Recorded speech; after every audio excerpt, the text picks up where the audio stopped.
16 জুলাই 2024 জুলাই গণ অভ্যুত্থানের প্রথম শহীদ আবু সাঈদ গুলিবিদ্ধ হন রংপুরের বেগম রোকেয়া বিশ্ববিদ্যালয় ক্যাম্পাসের সামনে। এ ঘটনায় আন্তর্জাতিক অপরাধ ট্রাইব্যুনালে মানবতা বিরোধী অপরাধ মামলার বৃহস্পতিবার ছিল প্রথম দিনের সাক্ষ্য গ্রহণ। সাক্ষ্য দেন আবু সাঈদের 85 বছর বয়সী বৃদ্ধ পিতা মকবুল হোসেন। জবানবন্দিতে বলেন, আবু সাঈদের বুক গুলিতে ঝাঁঝরা হয়ে গিয়েছিল। যারা নির্মমভাবে হত্যা করেছে তাদের কঠোর শাস্তির দাবি জানান তিনি। এ সময় হত্যাকারী হিসেবে পুলিশ সদস্য আমির হোসেন ও সুজন চন্দ্র রায়ের কথাও বলেন। তার আশা ছিল যে এই আবু সাঈদ একদিন চাকরি করে তার স্বপ্ন পূরণ করবেন, এটা তিনি তার জীবদ্দশায় উনি দেখবেন, কিন্তু আসামিরা তার এই স্বপ্ন পূরণ করতে দেয়নি।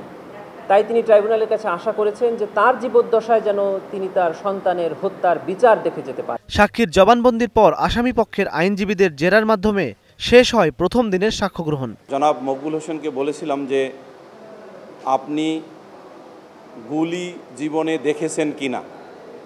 উনি বলেছেন গুলি দেখব কি করে। ঘটনাস্থল থেকে ওনার বাড়ির দূরত্ব জানতে চেয়েছিলাম। উনি বলেছেন যে 30-32 কিলোমিটার অনুমান, এবং যে ফসলের মাঠের দূরত্ব বাড়ি থেকে কতটুকু জানতে চেয়েছিলাম প্রশ্নের মাধ্যমে। জেরার পর্যায়ে উনি বলেছিলেন অনুমান 1 কিলোমিটার। এর আগে গত 6 আগস্ট বেগম রোকেয়া বিশ্ববিদ্যালয়ের সাবেক উপাচার্য হাসিবুর রশিদ সহ 30 আসামির বিরুদ্ধে অভিযোগ গঠন করে বিচার শুরুর নির্দেশ দেন আন্তর্জাতিক অপরাধ ট্রাইব্যুনাল 2। বৃহস্পতিবার সকালে এই মামলায় গ্রেপ্তার 6 আসামিকে হাজির করা হয় ট্রাইব্যুনালে। ইমন মাহমুদ, স্টার নিউজ।